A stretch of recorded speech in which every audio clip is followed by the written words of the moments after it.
Mr. Moose. Guess what I'm having for dinner? Oh. I'm having some squirrel. Rocky Mountain squirrel. Oh, okay. Just because you were in that children's sitcom, that you were. I'll let you be. I'll let you be.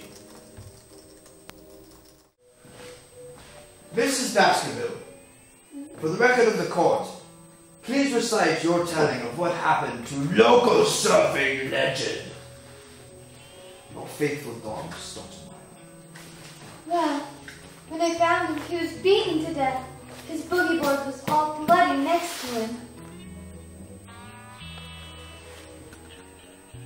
Did you, or do you, have any enemies that might want to cause you harm?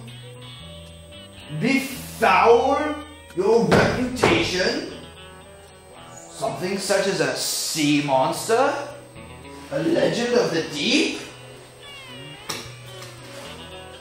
None that I can think of. I've always been kind to my tenants, and Stottlemyre wouldn't hurt a fly. Where were you the night of Stottlemyre's alleged death? I was at work. I was catering a party in Esperville. I left Stottlemyre with my doorman, Charles. Do you have any pictures? Now, Mr. Vale. What's his name? Beowulf. Also, what is he wearing? Suit of armor. Looks like a flotation device. If you don't have any pertinent evidence to this case, I want you to sit down. No further questions, Your Honor. Mrs. Baskerville, wouldn't you say that Stottlemyre and you have what could only be described as a cantankerous relationship, often fueled by catnip benches? I mean, it wouldn't be hard. 5 other cats in the household to supply him? My cat and Stottlemyre are catnip free. A likely story. Did you know that 15 animals die each year due to catnip overdoses? Whoa.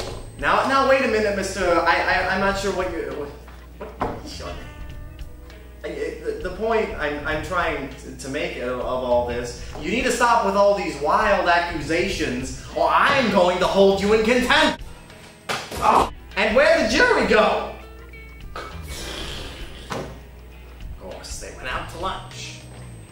Mr. Ladd, you and that silly smoking device are being accused of the murder of the surfing pooch, Stottlemyre.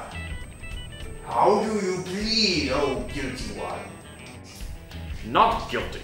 It's clearly obvious. Mr. Chacon stated earlier, right, he was high on catnip. I mean, he could have easily gotten high on catnip, eaten the sandwich. Bits would be caught in his jowls.